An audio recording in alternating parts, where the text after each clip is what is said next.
high-top boots, laceless boots, and the infamous Nike snud. These are some of the more recent football trends and items that some might consider cool. And in this episode, we're looking at a bunch of other football accessories that at least used to be cool back in the days. Let's go!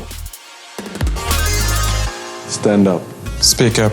Do you remember those black and white wristbands that players like Ronaldinho and Henry used to wear? Yep, they were the symbol for the Stand Up Speak Up Nike campaign, launched in early 2005 with a goal of raising awareness and fighting racism in football. Now, along with supporting the actual message, some players used to wear the wristbands even in official matches, which I'm not sure you would be allowed to do nowadays. And not only did they look pretty cool on the best players in 2005, it was also for a good cause, as all the proceeds went to further initiatives and campaigns to combat racism. So basically, you were able to get a cool looking accessory and also take part and show your support for the greater good. Sadly, as mentioned, I'm pretty sure all kinds of jewelry is no longer permitted as a part of your outfits. But what you can wear on your wrist is of course the good old wrist tape. Now, you could do that for added protection, especially if you're a goalkeeper. You could cover tattoos or bracelets, such as the Stand Up Speak Up wristbands. The wrist tape might even be a part of your superstitious rituals, or you might just think that they look cool as an accessory. And if you're part of the generation who grew up watching CR7, who's pretty much worn wrist tape throughout his career, you will also remember having that one teammate who taped their wrists just because of Cristiano Ronaldo. Because, you know, it was somewhat cool back in the days. And whether wrist tape is still cool or just a thing of the past, I'm gonna let you make your own decision on that.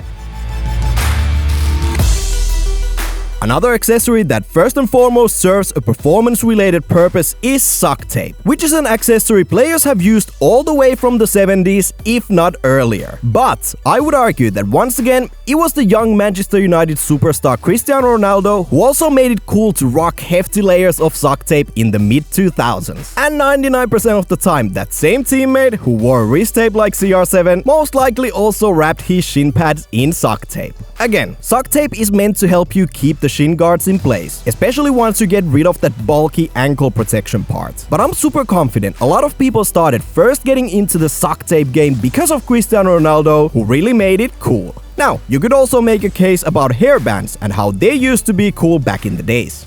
That's not cool.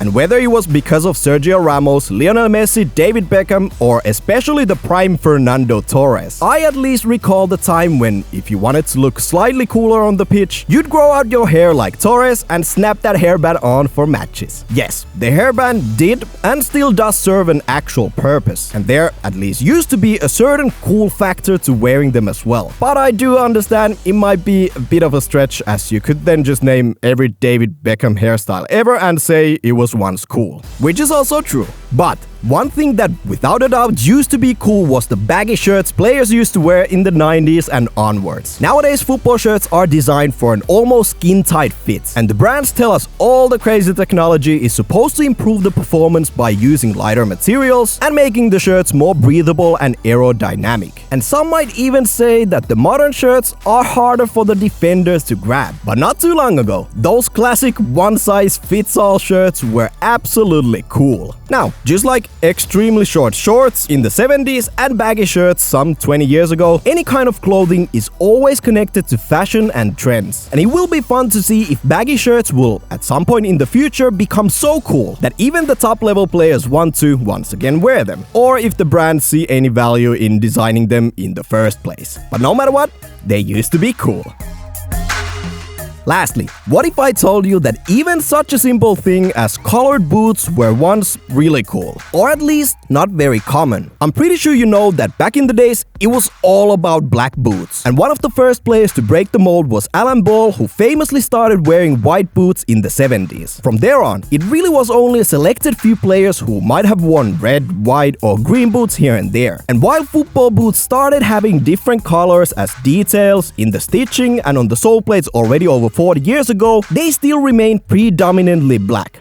Until the 1998 R9 Mercurials that really kickstarted the rise of colored boots. You need to remember that back in the days, if you had anything but black boots, you were the talk of the town. While nowadays, it's almost more difficult to find black boots on the shelves. Make no mistake, Colored boots can still be cool, but back in the days it was something totally unique, which made it even cooler. And a somewhat similar shock in the recent times would be the introduction of high-gut boots in 2014 with the Magista and Superfly. Those were definitely cool, and whether you were a fan or not, I'm pretty sure you at least wanted to try them on. Anyways, I guess we can conclude that anything being cool is of course always subjective. You might disagree that any of the things on the list were never cool in your opinion. Or you might even have totally different, very local things in your country or area that were once considered cool. Either way, make sure to let us know in the comments below what is the coolest football item or accessory that has ever been used in actual football games. It could be anything. And if you want to see a video about the worst referee decisions ever, hit the icon on the bottom left corner of your screen. Hope you guys enjoyed. That's it for today. I'm out.